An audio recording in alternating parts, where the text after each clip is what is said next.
ಇದನ್ನು ವಿಸರ್ಜನೆ ಮಾಡಿರಿ, ಪ್ರಾಮಾಣಿಕ ನಡೆಯುವಂಥ ಒಂದು ಬೋರ್ಡ್ ಮಾಡಿರಿ. ಹೆಂಗೆ ಯು ಪಿ ಎಸ್ ಸಿ ಅದಲ್ಲ ಅದೇ ರೀತಿಯಾಗಿ ಅದಕ್ಕಾಗಿ ಹೂಡಾ ಕಮಿಷನ್ ಮಾಡಿದರು, ಮತ್ತೇನೋ ಮಾಡಿದರು. ಸಿದ್ದರಾಮಯ್ಯನವರ ಯಾವುದಕ್ಕೂ ಅಲ್ಲಿ ಮಣಿತಾ ಇಲ್ಲ. ಸ್ವಾಯತ್ತ ಸಂಸ್ಥೆ ಇರೋದ್ರಿಂದಾಗೆ ಅದ್ರಲ್ಲಿ ಭಾಳ ಹಸ್ತಕ್ಷೇಪ ಮಾಡಲಿಕ್ಕೆ ಬರಲಾರಂಥ ಪರಿಸ್ಥಿತಿನೂ ಅದಂತೇಳಿ ಕೆಲವು ಪ್ರಾಮಾಣಿಕರು ಹೇಳ್ತಾ ಇದ್ದಾರೆ. ಇನ್ನು ಅಪ್ರಾಮಾಣಿಕರಂತೆ ನಮಗೂ ಆಯ್ತು ನಿಮಗೂ ಆಯಿತು, ದುಡ್ಡು ಹೊಡ್ಕೊಂಡು ಹೋದ್ರಾಯ್ತು, ಯಾರು ಆದ್ರೇನು ಯಾರು ಬಿಟ್ಟು ಅನ್ನುವಂಥ ಮನೋಸ್ಥಿತಿ ಅವ್ರು ಇರಬೇಕಿಲ್ಲ ಅಂತಲ್ಲ. ಇಂಥ ಜನ ಇರೋದ್ರಿಂದಾಗಿ ಇವತ್ತು ಭ್ರಷ್ಟಾಚಾರ ಹೆಚ್ಚಾಗಲಿರ್ತದೆ, ಮತ್ತೇನು ಹೆಚ್ಚಾಗಲಿಕ್ಕೆ ಅನ್ನೋದು ಎಲ್ಲರಿಗೂ ತಿಳಿದ್ರು ಏನಪ್ಪ ಅಂದ್ರೆ ಓಪನ್ ಸೀಕ್ರೆಟ್ ಆಗ್ಯದ.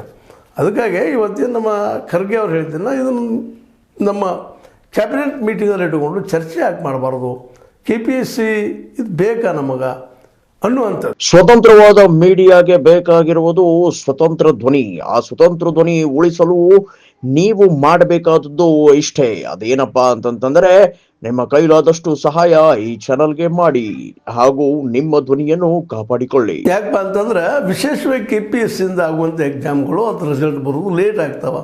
ಅದರಲ್ಲೂ ಕ್ಲಾಸ್ 1 ಕ್ಲಾಸ್ 2 ಅಂತ ಕರ್ಕೊಳ್ತೀವಿ. ಅವುಗಳ ರಿಸಲ್ಟ್ ಅಂತ ಪ್ರಾಬ್ಲಮ್ ಇಲ್ಲೇ ಇಲ್ಲ.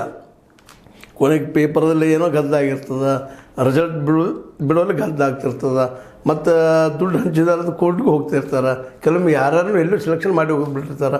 ಅದಕ್ಕೆ ಮತ್ತೆ ಕೋರ್ಟ್ಗೆ ಹೋಗೋದು, ಮತ್ತೆ ಕೋರ್ಟ್ ಡಿಲೇ ಮಾಡೋದು, ಇವು ನೋಡ್ತಾ ಇರ್ತೀವಿ ನಾವು. ಯಾಕಪ್ಪ ಇದು ಪ್ರಾಂಜಲವಾಗಿ ಪ್ರಾಮಾಣಿಕವಾಗಿ UPSC ಕೆಲಸ ಮಾಡಲಿಕ್ಕೆ ಸಾಧ್ಯ ಆಗ್ತಾ ಇಲ್ಲ ಅನ್ನೋದು ಈಗ ನಿಮಗೆ ಹೇಳಿದೆ ನಾವು. ಒಂದಿದ್ದು ಇಲ್ಲಿ ರಾಜಕಾರಣಿಗಳು ತಮ್ಮ ಬೇಕಾದಂಥವ್ರನ್ನ ಅಲ್ಲಿ ಸದಸ್ಯರನ್ನು ಮಾಡ್ತಾರೆ. ಮತ್ತು ಯಾವುದು ಆಡಳಿತಾರೂಢ ಪಕ್ಷ ಇರ್ತದಲ್ಲ ಅದರ ಒಬ್ಬ ವ್ಯಕ್ತಿ ಅದರ ಅಧ್ಯಕ್ಷ ಆಗಿರ್ತಾನೆ. ಇದು ದೊಡ್ಡ ದೋಷ. ಮತ್ತು ನಮ್ಮ ಬ್ಯಾದ ಮೇಲೆ ಹೇಳುವಂಥದ್ದು ಕೇವಲ ಹಂಗೆ ಉಪಯೋಗ ಇಲ್ಲಿದು ಪೂರ್ತಿ ಅದನ್ನು ಕಿತ್ತ ಹಾಕಿಬಿಟ್ರಿ. ಯಾವ ಹೂಡಾ ಕಮಿಷನ್ ಬಂದಾಗೋರು ಏನೂ ಇಲ್ಲ. ಮೊದಲು ರಾಜಕಾರಣಿಗಳು ಅದ್ರಲ್ಲಿ ಎಂಟ್ರಿ ಆಗೋದು ತಪ್ಪಸ್ರಿ.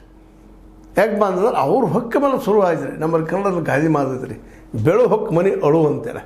ಹಂಗೆ ಬೆಳು ಇದ್ದಂಗೆ ರೀ ಎಲ್ಲ ಇವು ರಾಜಕಾರಣಿಗಳು. ಹೆಂಗೆ ತಮ್ಮ ಮಕ್ಕಳಿಗೆ ತಮ್ಮ ರಿಲೇಟಿವ್ಸ್ಗೆ ಅಲ್ಲಿ ಸೆಲೆಕ್ಷನ್ ಮಾಡಿಸುವಂಥದ್ದು, ಹಾಕುವಂಥದ್ದು. ತಮ್ಮ ಗಂಡು ಮಕ್ಕಳಿದ್ರಪ್ಪ ಅಂದ್ರೆ ಹೆಣ್ಣು ಹುಡುಕಾಡಕ್ಕೆ, ಹೆಣ್ಮಕ್ಳು ತಮ್ಮ ಗಂಡು ಹುಡುಕಾಡಕ್ಕೆ